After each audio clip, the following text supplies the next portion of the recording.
Well, I am so excited to present our next guest. I have had the pleasure of getting to know our next guest, Miriam Delicado, from both of us connecting through each other's Facebook messages, and then got a chance to meet her in person at a conference we spoke at in Sedona, Arizona. The passion and depth of her heart was felt immediately, and we are so excited to have her on to share her profound wisdom and knowledge that is so crucial for our understanding now more than ever. Miriam Delicado, since childhood, has been in touch with the other worlds and energies of life beyond our Earth's dimension. During a physical encounter in 1988 with tall, blonde extraterrestrials, Miriam was given insights and information from these beings regarding who human beings really are and the purpose of life on planet Earth. With this deep understanding of the creation of life, she began contacting indigenous people around the world. There is a sacred spiritual fabric of life that the indigenous still connect with, and through their ceremonies, they hold the world in balance. We as a planet are moving through a time of transition into a higher state of awareness and consciousness. Miriam will discuss how to ease into this transition as an individual and as a collective as humanity is moving through ascension into a beautiful, peaceful world. It's so wonderful to have you with us. Hi, Miriam. Are you there? Yes, I'm here, Laura, and I'm just thrilled to be on the program with you and with Dr. Dream. And it's just, this is the wonder of the world that we live in today, of how we connected, and having the few moments that we've had together physically have just, connected my heart with the two of you. Truly, it's wonderful to be here. Oh, thank you so much. Well, it's definitely a treat for us, Miriam, and there's so much to go over and to discuss. And so before we get into the really amazing work that you're doing now with just pinpoint focus and everything that you bring to it, give us that foundational piece of your background and how you got to this point. Really, that's a great question. This is a very powerful question. This is a very powerful question to ask at the beginning of this program, because my experiences over many years of my life have been there's so many instances of moments and hours and days of just profound and beautiful, remarkable stories that can be told today, from my history. And people often ask me, how did this happen to you? How? What did you do? And I've had one part of my life that I have focused on since I was a child, and that was to be open. And what that means is to be open to the experience of life, open to friendships, open to relationships, open to experiences that come along, open to opportunities. And by doing so, really my soul has awakened to this higher understanding of life, or a different understanding of life. I don't want to say higher because that implies something else.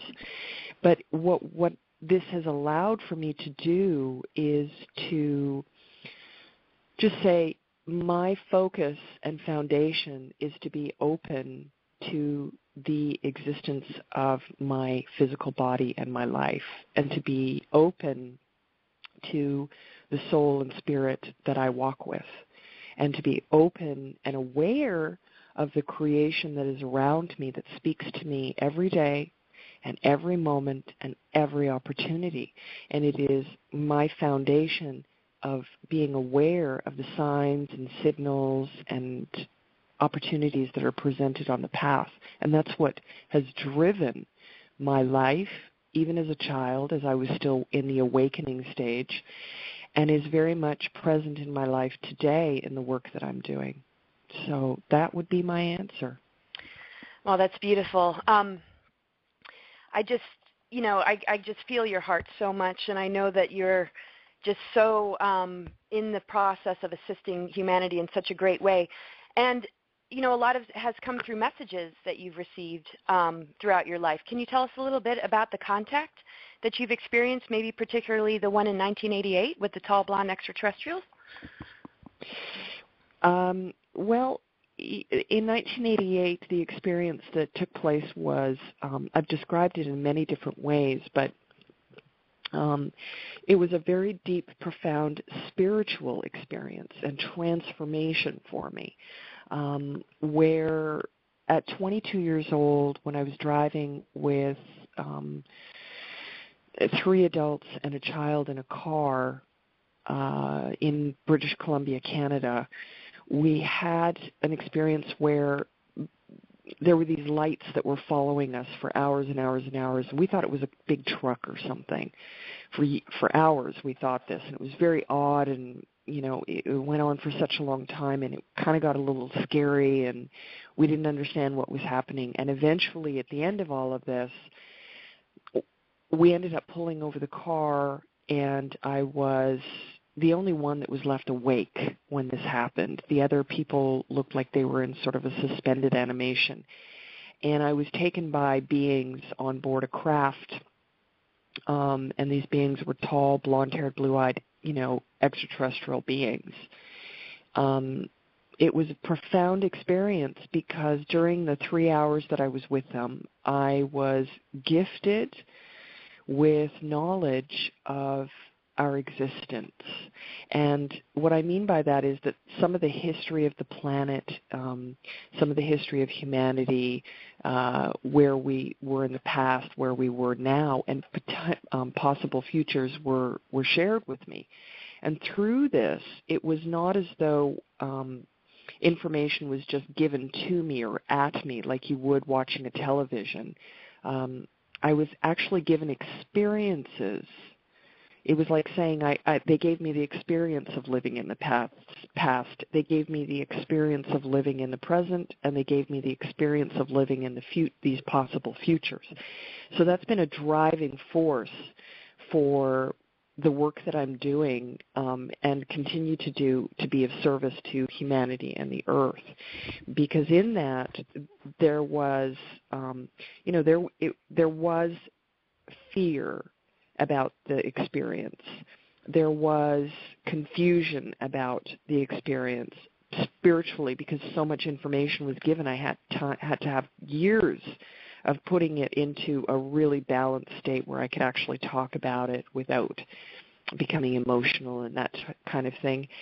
And then also the essence of it, to be able to say, okay, now I'm very clear that, just being in service to humanity and the earth is what this is about, and being able to move forward from that. But these beings were very, very, very, very loving, but also really scary because they were not human.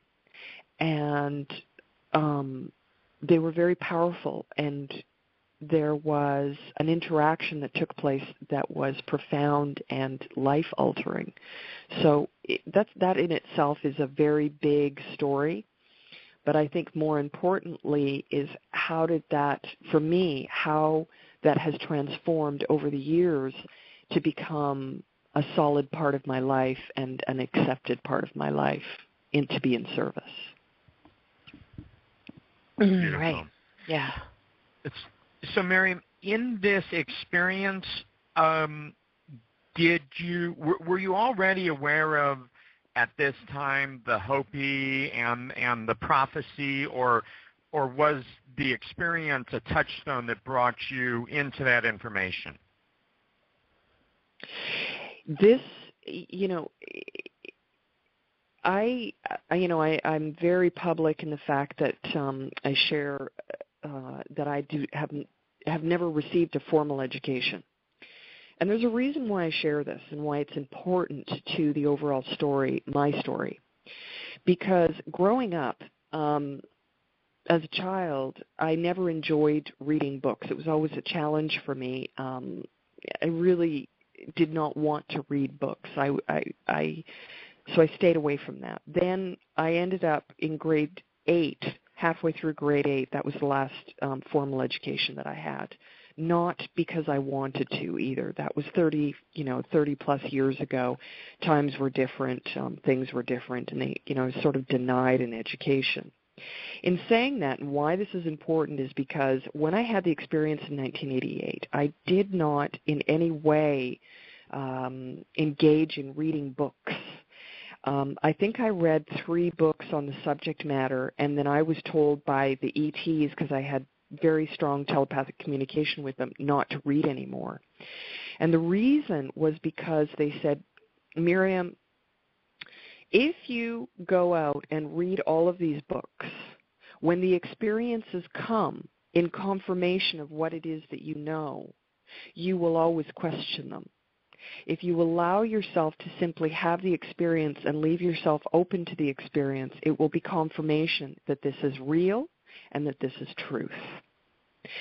So the knowledge of Hopi was completely out of my, I lived in a small town way in northern British Columbia. I had no interaction with a lot of people. My education was limited, and my knowledge was limited. We didn't have the internet back then, and I didn't read books, so I didn't know anything. And that, I think, is what I always would ask people to look at when they're hearing my story, because what I share is not, and never has been, and never will be, unless I stated it, coming from another author, another source, another something. Everything that I share is through direct one-to-one relationships and experiences, or it has come directly from Spirit itself. So no, I had no knowledge of Hopi whatsoever. And that is just the most profound story imaginable, really. So can you take us a little bit into that and the sacred spiritual fabric of life that you know of, that can help our listeners become a part of that balance? Great way to pose the next step, Laura, because in the story, it was like a story was told to me by the beings. And in the story, there was a history, and not just of Hopi, but the history of humanity. And so in this history of humanity, they shared how they were a part of this history. And these beings were a part of this history in the other worlds that existed. And so in the story that they shared with me, they said that we were currently living in the 4th world. The first world was the existence of Earth. It was created and then allowed to grow over time to see what was going to unfold in a natural, very natural way.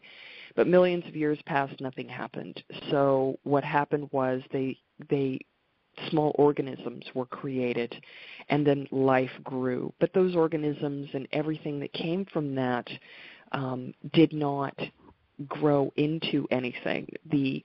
The animals that were here, in my own personally looking back at history, I believe was the dinosaurs, because it would make sense, the correlation of what they were saying. These animals did not grow in a spiritual way in connecting with the universe. There was no unfolding of the spiritual aspects of what they were. So that was started over again, which means something destroyed that second world. Then they told me in the 3rd world that they created forms of life that were more like them, which is, this connects into a lot of things, in a lot of historical stories that are actually out there. Adam and Eve, the bone, the woman was made from Adam's rib, etc., etc. So the Son of God, all of those things. So am I going to say that it's one thing or the other? No. What I'm going to say is that it ties into the actual history. So the beings told me that in the 3rd world there was the existence of of beings that were similar to them, and that they had been given physical bodies also that would allow for them to connect very strongly with the other dimensional worlds, with the other realms that existed, and with each other through telepathy and so forth. Very similar to the way that these tall, blonde-haired, blue-eyed extraterrestrials interact as well. But what happened was, in this history of the third world, there was a gross manipulation of life, and they started to do a lot of genetic alterations and experimentations, and there was some negativity that started to incarnate onto the planet, and by doing so they were creating all sorts of technologies, and these technologies were very powerful because they had the potential to literally rip apart the fabric of time and space.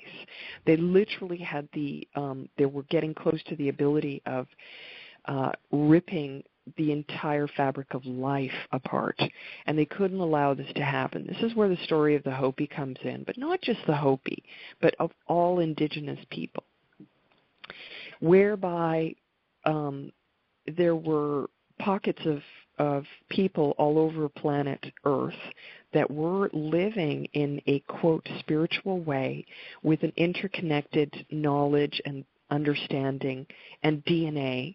It goes into DNA of being able to withhold and hold on to and communicate with the other worlds.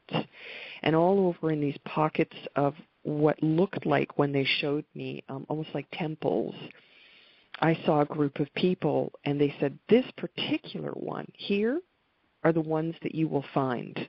And when you do, you will know who they are and that they are very important to the planet now. And I was like, okay. And they said that these were the original people that were taken off planet before the destruction, and then everything was cleared on the planet. Yes, that means that massive destruction came to the planet. A lot of people, physical, let's say, human beings died in the past. And then they were brought back to Earth to create the fourth world. In the fourth world, which we are currently living in, these people that were taken from the third world into the fourth world have different DNA. This is what the beings told me. They have different DNA, they have different understanding, and they carry the knowledge of the sacred fabric of life. And the sacred fabric of life is what they themselves are holding to allow for all of us as human beings to exist in this reality. If they don't hold it, the existence itself changes into something else. What that is, I actually I have a base understanding of, but not in depth. That knowledge has not been shared with me fully, what would happen if every single last traditional person stopped doing ceremonies on the earth. What I know is that the existence would change because it would become very dark and heavy and negative. I know that. So this is where the story of the Hopi came in, because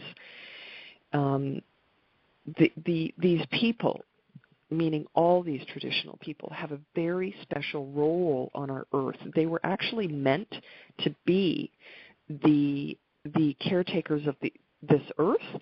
They were given the responsibility to teach us, to guide us, to bring us into the world, into the future in a very balanced way, to teach us and guide us spiritually, to be able to connect in with the other worlds in the right way, okay, in the right way.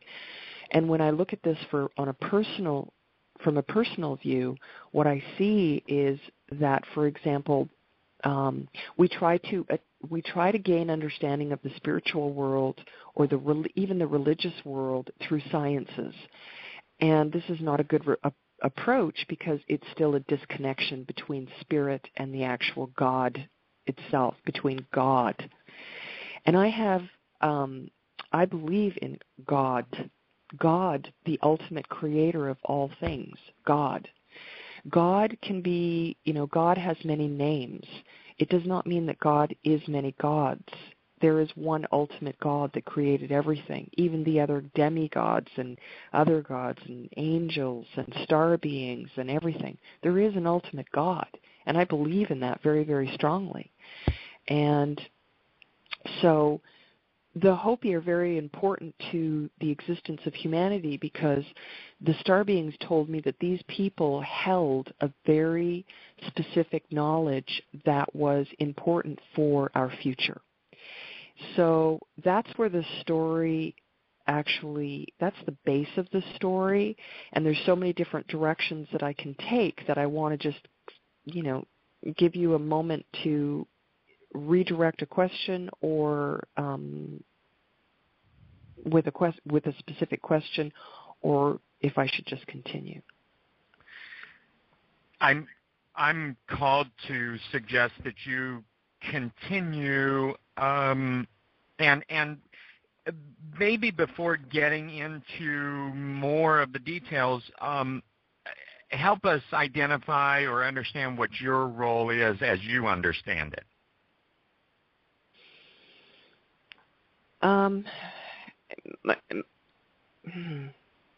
My role, I have to look at a lot of different moments in my life in order to express part of it. Because when I was very young, I always knew, even as a very, very young child, 8, 9, 10, 11, even then, I already knew that I would be speaking to the public. I already knew that somehow I would do something important for humanity or for the planet. I knew that. I remember many times walking down the street. I always used to love to walk in the rain, and when I would walk in the rain was when a lot of very deep spiritual moments would come to me. There's something very cleansing about it and very sacred and beautiful. And I would kind of listen to myself, and I always knew that even then that I would write a book or I would speak on television and really help people in some way. In a very naive, simplified manner, that's what I was thinking. In my experience in 1988 with the beings, they made it very clear to me, look, Miriam, you have a job to do, and this is what it is. You need to go out and you need to talk to the people. You need to share what we are giving you in this knowledge, what we are sharing with you, and helping you to remember those two things, not just giving me, but allowing me to remember. And that's an important point, allowing to remember. And they said, your job is to share as much as possible with the people when they're ready so that they also will have an understanding and be able to connect in remembering who they are. So as this personal transition continued to happen with me over many, many, many years. I mean, this is 25 years since this experience. I'm still processing it. It was so profound. I'm still in that. There's still knowledge that I have and I carry and I walk with. And often I don't even know how to explain it to people so that they could benefit or understand it. And that's been my greatest challenge because as one example of that, 25 years ago I said, there will come a time when every man, woman, and child on the earth will begin to understand and then finally over time know as truth that the extraterrestrials are an aspect that is connected to us as human beings in every single area of our lives. And that is now beginning to be understood. There's a lot of misinformation and a lot of propaganda and a lot of fear-mongering that is placed within this community and within this knowledge that really throws people off track. And it's meant to keep us silent, to keep us repressed within our spiritual selves. And so that was my role, was to come out and do this. But I had another role that they asked, And they asked me to go and find specific groups of people and talk to them and sit with them and begin to work with them. There are parts of my work that are very quiet, that I do a lot of work behind the scenes that people are very much not aware of, and it's not time to bring that out into the awareness of the public at this time, out of respect and honor for the people that I work with, and also for, just for timing, to make sure that people are more accepting of knowledge that could or would be shared. And that statement upsets people sometimes, but you can't teach or share something that people are not ready for. It's just that simple. One-to-one, I will talk to people, and if Spirit and the Creator moves me to do so, a deeper level of sharing takes place. And I look forward to the day when we're all able to really, truly understand this fabric of life in a more consistent manner throughout the human family and what I would call consciousness. Because collective consciousness is actually on many, many, many, many, many different layers of this fabric of life. And the Hopi also understand this. Other traditional people understand this. The fabric of life it's like the story that if a tree falls in the forest, does anyone hear? It's almost that kind of a concept. Collective consciousness, if we are not here all together at the same time, does the earth actually exist? Yes, it does. However, it exists in a different way. Because everything that exists around us is not as it appears to be. Humans are not as they appear to be. The trees, the birds, the plants, the animals are not as they appear to be. We cause them in our collective consciousness to appear in a certain form, and that collective consciousness is partly what holds us in place for where we are in the existence of the existence, if that makes sense. Mm-hmm. Yeah. And the fabric of life itself is held together by what I would call one level of collective consciousness is the level where every single human being is connected to, because for example, we all know we're human. We all know that we exist on Earth at the moment. We know that maybe we are we're either masculine or feminine in our physical forms. We all get that. We know what a river is. That's a very, very clear collective consciousness that we all hold together, period. That's it.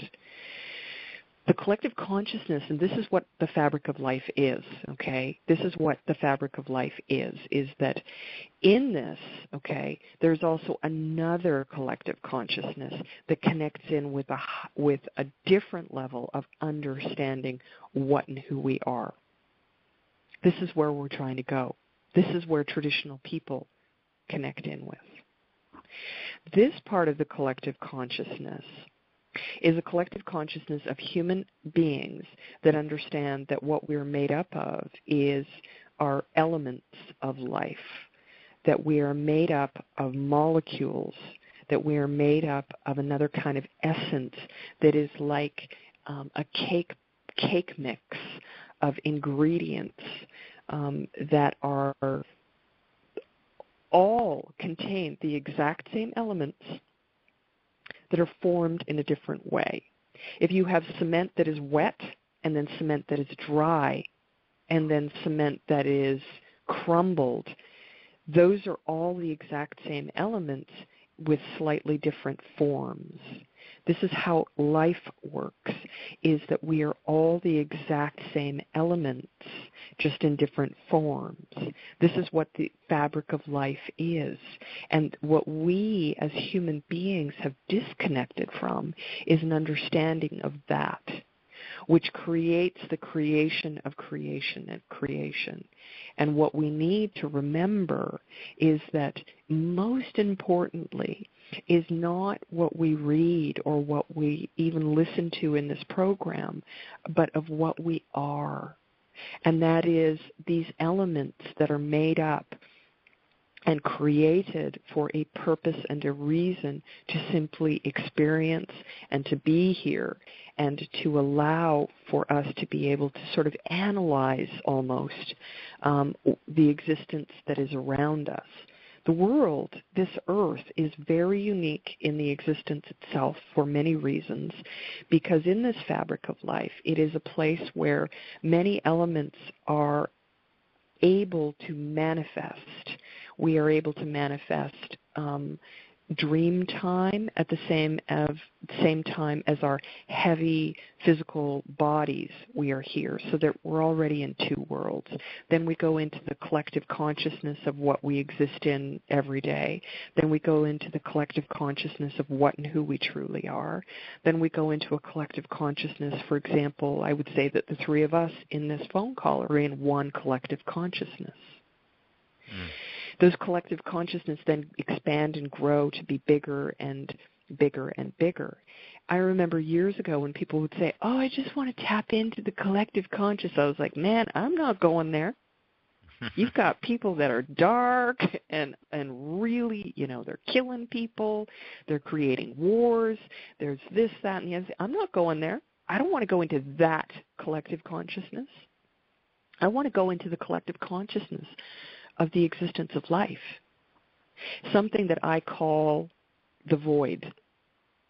And there are other, this is where the void is where everything exists and nothing exists. It is where it's like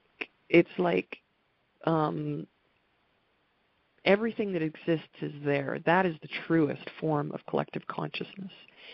And there, when you go there, you cannot grab on to anything. You cannot grab on to a thought, a form, an existence, even an understanding. But when you come back from going into that space, is when you are then able to slow it down to a point where, okay, I went into the void to learn about this fabric of life in the molecule form. Okay, now I must translate it into the higher understanding or the other understanding that I have within my physical body, my spiritual self, my physical mind, and translate it into a way that will then benefit me in the experience that I have of this life. So how does everyone benefit from this? And I will tie this back into the indigenous people as well and the ancient cultures, because it's not fair to say indigenous people, because then we box them and put them in one place. We're talking about ancient cultural people, and we need to really pay attention to what the ancient cultures have to offer us. Because every single ancient culture, including indigenous, does not have every single last thing that would, quote-unquote, benefit society today, in the sense that we cannot go back into the wilderness and live in huts. It's not practical. It's not the way that we formed the world. So there's a balance between this world that we have created around us now and the ancient cultural world of understanding. And that, in the middle, is where we need to focus. And it is not necessarily to enable us to learn what the ancient cultures are doing. For example, secrets. I have been screamed at, literally screamed at directly, by people who have said, for example, the Hopi have an obligation to share with the world what they know. And if they don't, they're being irresponsible. And I would say that that comment is of children that have no understanding of the fabric of life. Because when they speak that way, they are actually saying, I demand that the Hopi tear apart the fabric of life and give it to me so I can play with, because I want it. Right. So another break to ask some questions. I resonate so deeply with everything you're sharing, and just that path, into the void.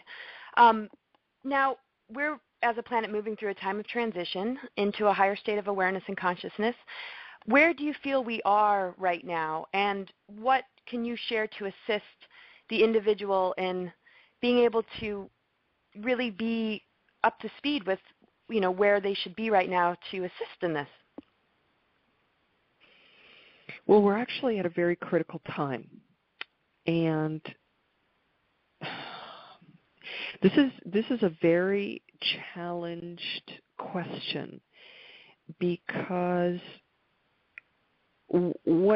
where we are right now is not where we think we are. That's the information that I have. We're not where we think we are. We have people that are saying, oh yeah, we're through it, we're all good to go, we're on the other side of 2012, which is complete and total 100% irresponsibility. We have people who are saying that we are on the verge of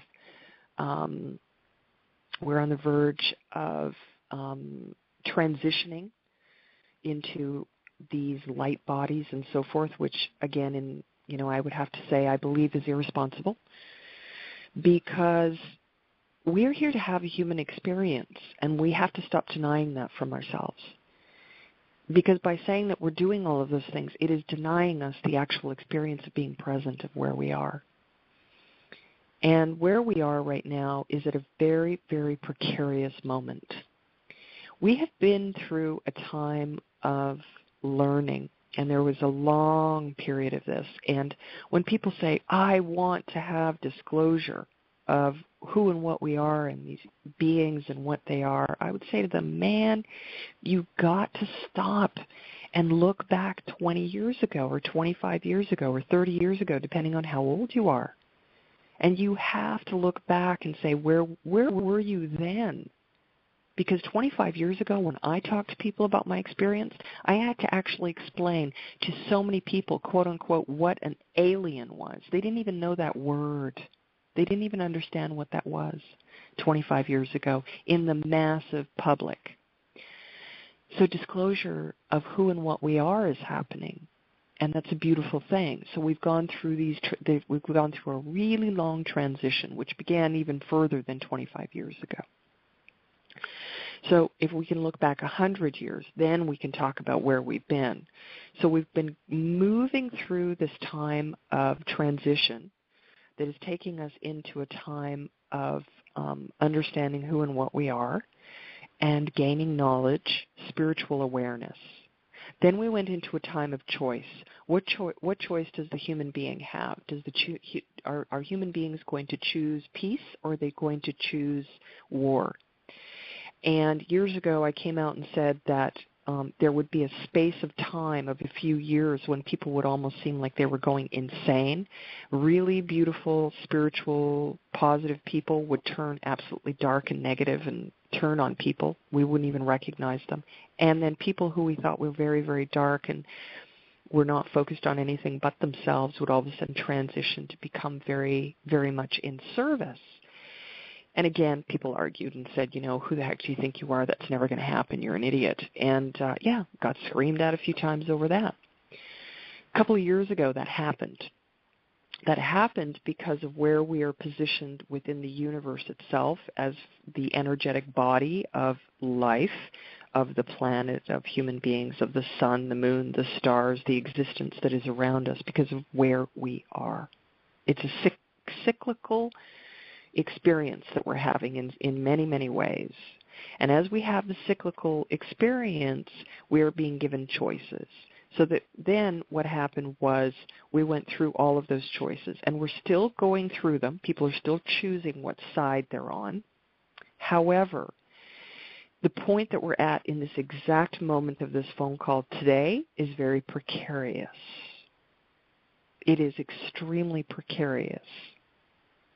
because now we are almost at the very end of this time of choice. And now we are moving into the time of consequence. And we need to use all of our efforts, all of our force, all of our being, all of our spirit to really solidify the choice. And this is what people today, if they were to focus on one thing that is most important right now, I would say the most important thing that they need to focus on is, what are you doing to be in service? In service to support and protect life, that fabric of life. And what that is: air, water, earth, animal life, and human life. What are you doing to support that in your surroundings, in your community, in your environment? What are you doing to support that? That is the most important thing. Because through that service is when we understand, begin to have a deeper understanding of the spiritual aspects of it and why it's important.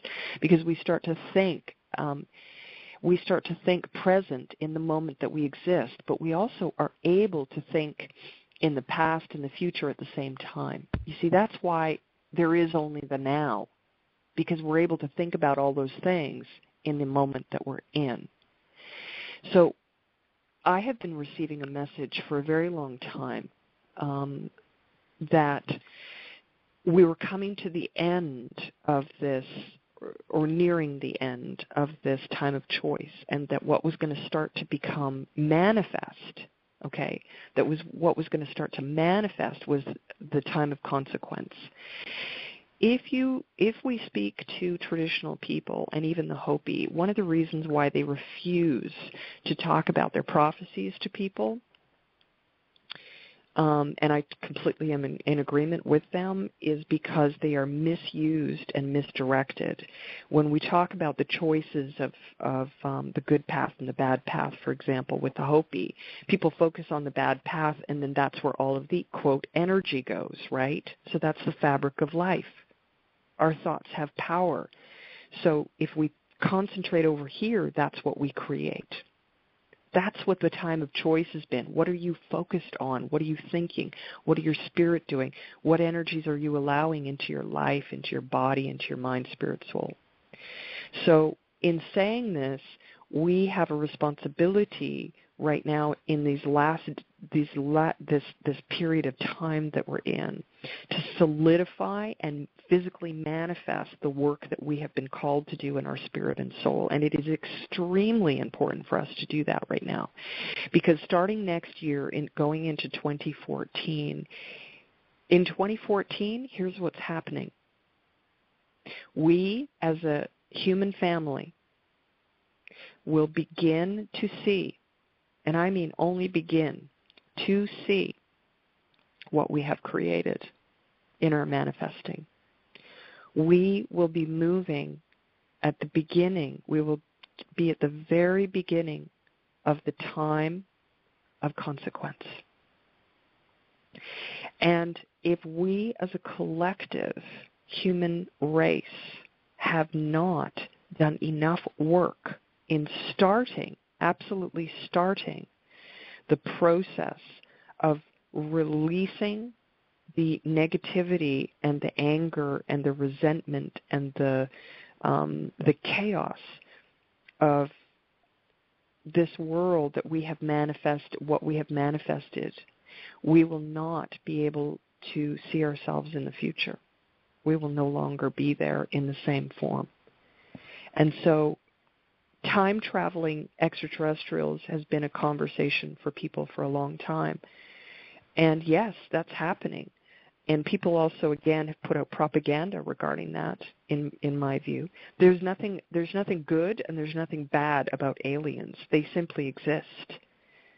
And extraterrestrial star beings, ancestors, great ancestors, interdimensional beings, futuristic beings, they're all interrelated. All of us are.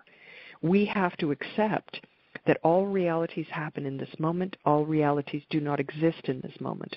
All beings exist, all beings do not exist. We are here, and we must be responsible for being here. My being has been on the planet before. My being will come back to the planet. I make a conscious choice in this moment to save, yes, save and protect and honor the life that is here now, because I love this life of planet Earth and what it is that is created in the natural world, and I would like to come back to that. When I come back, I do not want to come to the negativity and the wars and the destruction. I want to come back to the beauty and to the life, and that is the fabric of life. Where we are right now is at that point where it's just about going into the transition of the time of consequence. And there are still decisions on the higher levels, let's say, on the higher level, meaning the level of fabric of life. The fabric is still set, it's still there. We need to strengthen it. If we strengthen it in a positive way, then we strengthen the ability for us as human beings to have more of a spiritual experience. If we strengthen it in the way that is destructive to our being, then we create the future that is held in darkness and heavy and no longer serves this spiritual, balanced, light side of who and what we are. Big story. Yeah, I'll say. So Miriam, we see that there are a lot of humans that are part of the collective that are seemingly going out of their way not to expand their awareness or their consciousness or to wake up. And so will this time of consequence that we're in the process of entering here shortly, will that assist those beings in really waking up, or at that point is the choice has already been made, or is it still very fluid how all this works? One of the things, before I answer that I'd like to point out is that in 25 years of being of speaking with these beings, there's certain aspects of the information that has come to me that has never once been wrong. Never once been wrong. Mm-hmm. Sometimes I get premonitions about things that are going to come, but those are more on a personal level, and maybe in the moment, and those are always fluid and may change and so forth. So I just want to make that clarification. But there's certain things that the star beings, I actually call them the great ancestors. Ultimately, that's the name that I prefer, is the great ancestors. When they come and they talk to me about what's happening and what's going to come, they've never been wrong. And again, I want to point out another instance of that where even in 2007, at the end of 2007, when I first became public and stepped into the public, was when I started talking about the chaos of the massive earthquakes that were going to be coming in 2010. They would start, and they did. I said it for, years prior that would happen, and it did. There's been a number of other things, as I pointed out, the chaos that people would go to and all of a sudden switch and so forth. So here's what they told me. In the time of consequence, we are still making plans as a collective for how this is going to unfold. The damage will either be severe or moderate, but it will not be non-existent. It will be severe or moderate on the planet. Starting in 2014, there will be experiences that will be taking place as we move into this year, and we've just seen one of them in the Philippines with the massive typhoon, the biggest storm ever recorded. And these things are going to happen. Absolutely, this is going to cause humanity to have to change their view of life. because there are going to be shakeups, some of them in the financial world, that are going to rock to the core of every human being, and they're going to affect everyone. These things are going to begin to unfold in 2014, starting around in the spring. Things are going to be working their way up to that, but starting in the spring of 2014, we're going to start to see massive changes in the consciousness, because there's going to be, for example, there's going to be a lot of awareness of, there's going to be complete and total and 100% disclosure of certain things that have been happening on the planet that everyone's going to be blown away by. And we're not going to be able to walk away from it and say, yeah, I don't want to look at that, because it's going to be so important and so big. What those things will be, we have to wait and see. I would say that it's disclosure about certain organizations, people, politicians, that kind of thing, spiritual leaders. There's going to be some huge revelations coming forward about big spiritual leaders, and that's going to start coming into the public. And 2014 is going to have a number of massive, and I mean massive, destructions, from earthquakes, volcanoes, fires, tornadoes, water, tsunamis, all of them. They're all coming. Does this mean that we all have to live in fear? No. What it means is we need to be spiritually prepared. And really, if we are spiritually prepared, we are prepared to live and we are prepared to die. And we prepare ourselves by recognizing that if our spiritual self says, get out of a situation, we hear that, we listen, and we leave. If it says to do something, we listen to that spiritual guidance. I know for myself, I've been protected by that more than once. I've also had 3 car accidents, but hey, I've also been protected through those. And I've been protected from other things happening in my life. So there is still in the fabric of life and in the void and in the collective consciousness on all of these different levels, it will determine how strong or how moderate these changes that humanity is going to go through will be. And yes, it will shake them to their core. And it will shake them to the core to really cause them to question their own actions and what it is that they're doing. Are we going to get through it in our lifetime? No. Are we going to be able to see the end result of this in your lifetime, my lifetime? No. And we need to stop believing that we're going to go through a single day of transition, because that is not going to happen. So and that is stopping people from moving forward. Go ahead. Right, because it's just projections and it's not being, fully embodied in the now, which is how we can affect change and be in dream time, I guess is, what it comes down to. So if some have stepped up to their responsibility and others haven't, do you see like a bifurcation happening on some level? I mean, here we have chemtrails and radiation and people that are really owning the fear connected to that, and others that are actively transmuting their beliefs about it and their physical bodies in response to it.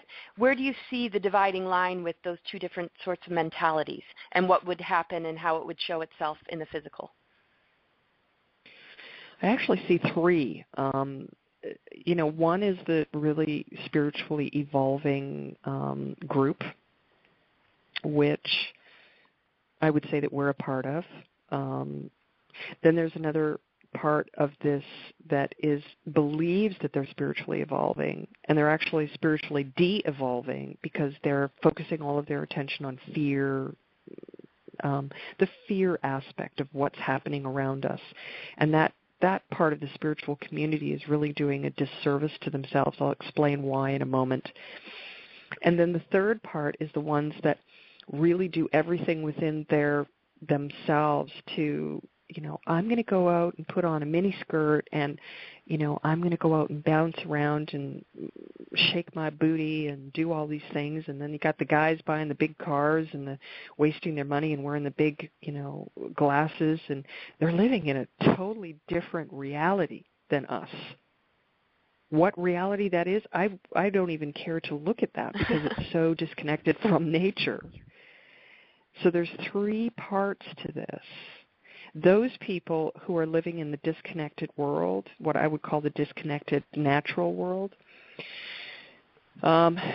well, those people that are living in that more materialistic, financial, booty-shaking world that they're all putting themselves in, and even I would even put the ones that are creating wars and are creating suppression of different groups of people, including women, they're all in one group over here. The second group is the ones that think that they're spiritual, and they actually are, but they're focusing in on the wrong thing. Right. And then the spiritually aware. How all of this ties together when we look at it in that fabric of life is the imbalance. Just think about that for a moment. What will end up happening is that when the financial crisis comes, all of the booty-shaking people will not even know what hit them. That will be what will wake them up. And it's only going to be through a financial crisis, true financial crisis or change, that they're going to be able to understand or even connect in with anything. So there's going to be some transitioning over from them, but they're going to have the hardest time. The ones that are focused on only the negativity, what our job is as spiritual beings is to try and just love and support them, to bring them into a higher understanding that they don't need to focus on those negativities. We're grateful that they do to bring about awareness, but awareness actually comes from within. That's where the truest and most pure knowledge comes from. And there's really nothing that you can't find out from that space. Nothing. You want to know what the president's doing? Sit down and meditate. If you want to know what's happening with your highest spiritual leader, sit down and meditate. You're going to know. I know this to be true. I have seen and been told and learned many things this way that were just mind-boggling years later to go, wow, that actually came out, you know. And so there's nothing that can be held back from that position of stillness and spiritual strength. So disclosure is actually a within. That's where true disclosure comes from, because when we're able to see what everyone is doing on the planet, and if we want to know, we connect into it and we find out. And then we realize that that is the truth. That is where disclosure comes from. And that's where disclosure has been coming from. Because as we learn that and accept it, we accept that we've learned that, then we speak of it, and then disclosure happens. So there's going to be huge shakeups on the planet.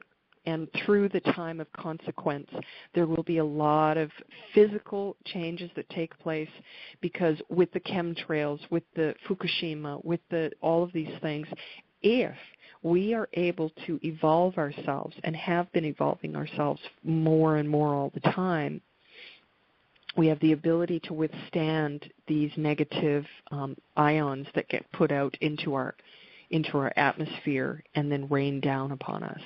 And a perfect example of that, if I may, is share a story about being at a conference where it was one of my stranger experiences where some really negative energy was being thrown at me and at us on the stage. And I first picked up on it and had to run off stage. I didn't know what it was. I mean, I just about, got sick all of a sudden, and it was really strange. And I had to run off and clear it, and then I came back. Before I came back in the room, these beings, the star beings came to me and said, this is how to deal with this energy. This is what you need to do. I said, okay. So then they said, all right, that's what you do. The next day when I was up on stage again, it happened again. I did what they told me to do, and literally what happened was the entire room, the electrical system blew just for a second, and the microphone that I had in my hand no longer worked. And I think that they had to reset all of the recording devices. Wow. Because I threw it back with that energy. Mm-hmm. The next day, and I'll explain what this is because it's very important. and it's what we need to know. The next day, I was out of the room, and a presenter went up, and this energy was coming at them, and they all could feel it. And I was called into the room by one of the people putting on the program, and I was asked to please come forward, and I knew as soon as they asked me what was going on.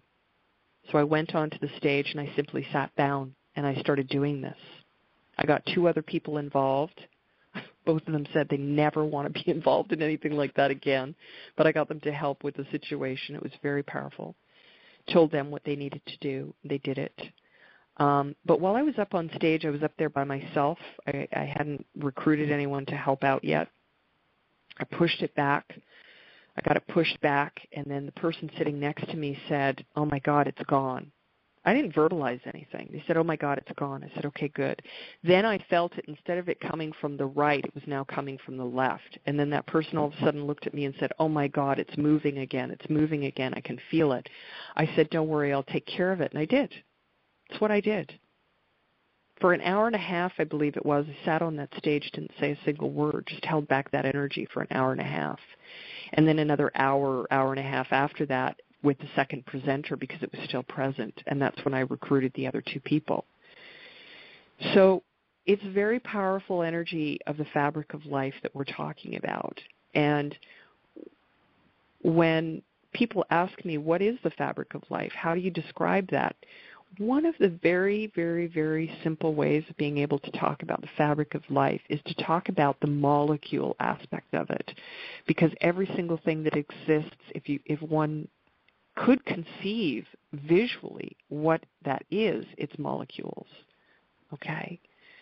We could get into a whole show just about what these molecules are and how they travel and how that works with time travel and time warping and bipolarization and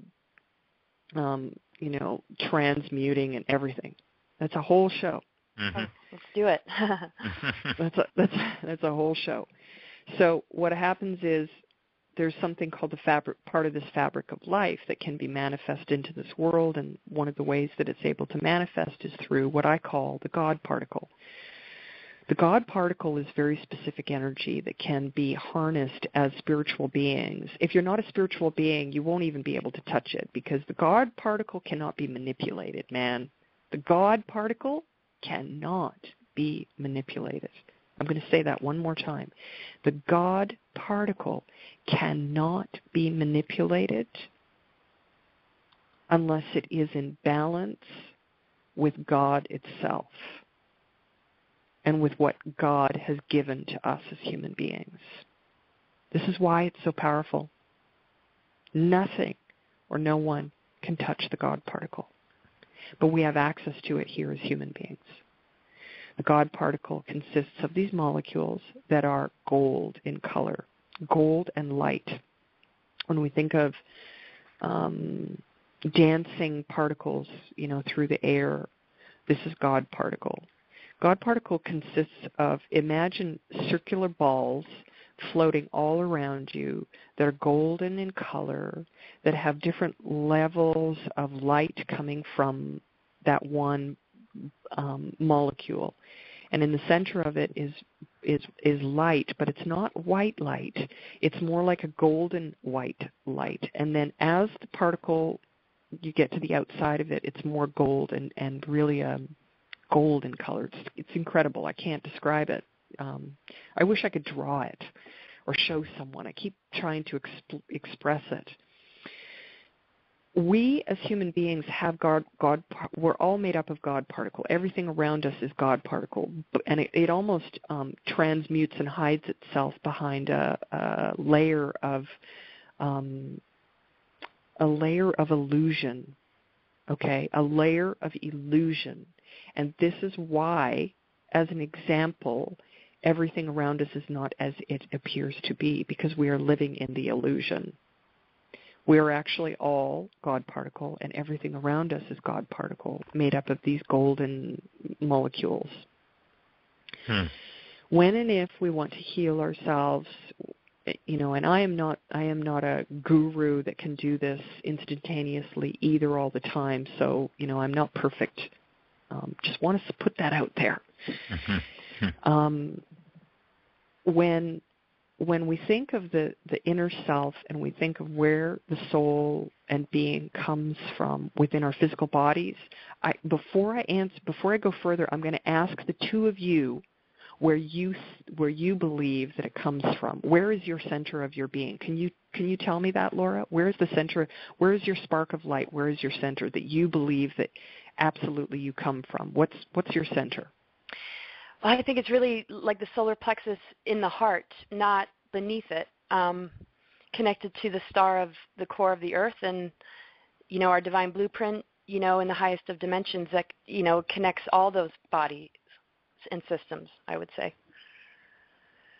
Right. And the seat of the soul, but it's also the gateway of the heart, I would say. Right. And Dr. Dream, what would you say that would be? How would you describe it? Jane, it's an interesting question because it's, there's, from a physical sense, most certainly, from the heart space, but, from a multidimensional sense, that it's outside of all that. And then I'm not sure how to answer it off the cuff. Okay. Both of you are actually very, very, very accurate. Because when we look, and the reason I asked this was because I wanted to demonstrate that when we talk about, quote, the collective consciousness and that fabric of life, there are different levels and layers to it. And that when we're trying to connect in with certain parts, let's say, of the existence in the fabric of life, we will choose to connect in through different points of entry. So the heart and the space that's there is one of them, going into the earth, into the universe. I use that all the time. I have the ultimate center, which is, right at the center of my chest, right at the center of my chest. And that is one of the places where I connect myself into the earth and then into the universe, and then I can travel and do work within the earth itself, within more of the earthly realms of existence and coexistence and manifestation and so forth. But when I'm connecting into God particle and God self, I connect in with two places, because we have to bring it in from the center of self, meaning the soul, just as you said, Laura. We have to, and then we have the opportunity to connect it in with everything else, like you said, Dr. Dream, that there's different layers to it, depending on what we're doing. Because we're in physical bodies, we need to manifest physically, right? So that's what we want. If we want to bring in God particle to use to protect ourselves, we have to manifest it. How do we do that? One of the ways is that we have to use the brain. There's 2 points of entry that we need to be aware of when working with God particle energy and with energy itself. And that is, there is this is something that I don't know how many people know, that was told to me 25 years ago. You have a machine inside of you. The machine is called the brain. The brain makes it possible for you to be here in this physical body. It's like having a computer. And how do we work that? Well, the brain works on electrical impulses. Where does that electrical impulse come from? It comes from the center of your brain. And if they were able to actually somehow figure out how, they would actually find a very tiny, tiny, tiny light in the center of your brain. And in that is the physical part of the human being. That is a physical thing. If they ever figure out how to get to that physical light to look at it, they will find a light there. Then we have the spiritual light, which is at the center of us. So now all of a sudden you have the connection between the physical and the spirit aspect of human life. Now you can begin to work with God particle. Because we imagine we first of all connect into those two, we connect the two of them, and then one comes spiraling down, okay, and the other goes spiraling up. So when it connects into everything, we're talking about the DNA, the structure of life, how we connect into everything. I mean, it goes into, we're starting to get into further understanding of what spirit actually is in a more scientific way that maybe people would understand.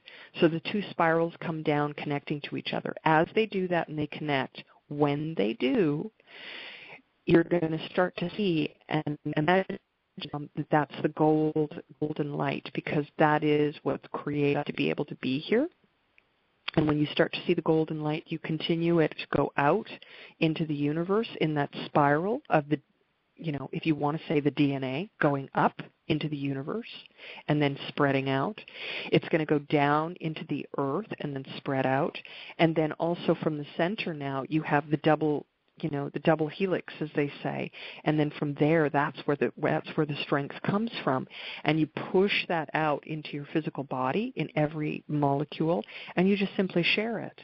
And what that's going to do is, as those molecules pass through the physical, spiritual, mental, emotional, spiritual molecules that make up your existence on all levels, it can cleanse and clear, and it can hold back those energies that have the potential to hurt, harm, or destroy us.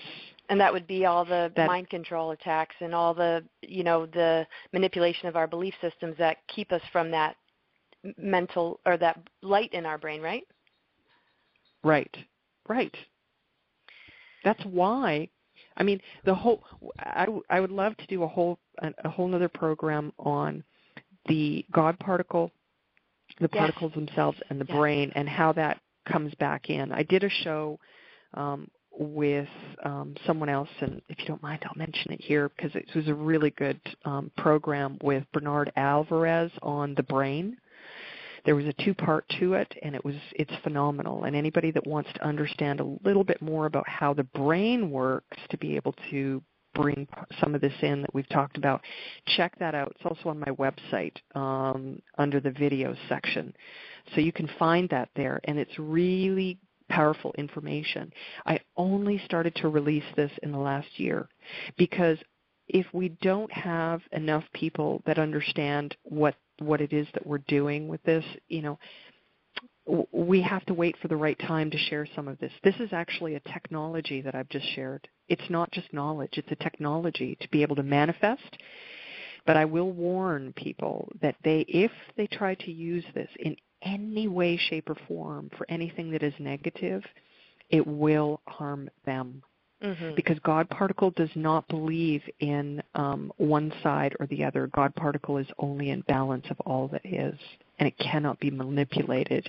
If you try to manipulate this, to harness it, to use it, it will come back and harm the individual.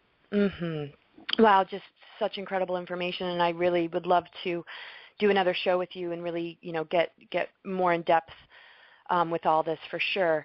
Can you tell us a little bit about, what you're doing next? We haven't really, I mean, you've mentioned that you've sort of not been very public lately, but now you're really ready to bring a lot of information forward. What do you have in the works, just to prepare our listeners? And maybe you could, let us know how we can, find you and share that website and everything like that. Oh, thank you. Well, yeah, I've been very quiet for the last couple of years, partly because of personal, trying to personally be able to really go inward. I've been going really deeply inward and trying to balance my own self. And I want to just say that also on a personal level, to be able to come forward and trying to learn how to express and explain some of this knowledge. And also it's been partly waiting for the right time. So most recently the beings came forward and said, okay, it's time for you to start speaking more in the public. So What I've been doing is I just kind of put this out there. I'd like to do some speaking engagements, so I'm looking for people to help support and create some speaking events for me to attend. And I cannot, unfortunately, do that in the United States because I don't have a work visa, so that's not a possibility unless they were completely for free. So I hope to be able to do that. I'm open right now for doing podcasts, radios, live streams, that sort of thing, to be able to share some more of this. And I hope to be able to do some more writing and putting that onto my website, which is bluestarprophecy.com. I'm also working closely with, right now I've been working very closely with Hopi for the last many years, and there's some really wonderful work that's being done with them right now, trying to bring clean water to them from their arsenic problem. It's not a complete fix, but it's definitely, we're trying to resolve at least part of the issue that they have there with that and many other things. Looking at making a journey over to Australia where I know that we need to do connections with the Aboriginal people that are there and get some more cultural exchange happening. Also working right now with the Great Gathering of Humanity, which I'm very proud to say I'm the executive director and founder of, and that the Great Gathering of Humanity can be found at thegreatgathering.org, which we were given by the IRS 501c3 nonprofit status this year, so I'm very honored and pleased to have that. And we're in the process of revamping a website, so hopefully people will be able to go and connect and see what we're doing and get involved.